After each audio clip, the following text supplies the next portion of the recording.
নিজে প্ৰস্তাৱ দিছিলোঁ, লুৰিণক দিছিলোঁ, জাতীয় পৰিষদক দিছিলোঁ, আমি আটাইবিলাক একলগ হৈ যাওঁ। মই নিজে প্ৰস্তাৱ দিছিলোঁ লুৰিণ নতুন পাৰ্টিটোৰ প্ৰেচিডেণ্ট তই হবি।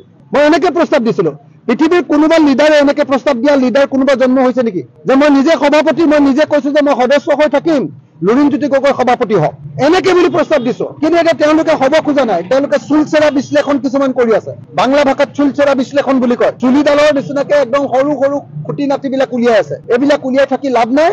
আমি যদি লগ হওঁ, গোটেই উজনি অসমত ধুমুহাৰ সৃষ্টি হৈ যাব। লুৰিণ আৰু অখিল যদি লগ হয়, উজনি অসমত ধুমুহাৰ সৃষ্টি হ'ব। ৰাইজৰ দল আৰু অসম জাতীয় পৰিষদ যদি একলগ হয়, একত্ৰীকৰণ হয়, ধুমুহাৰ সৃষ্টি হ'ব।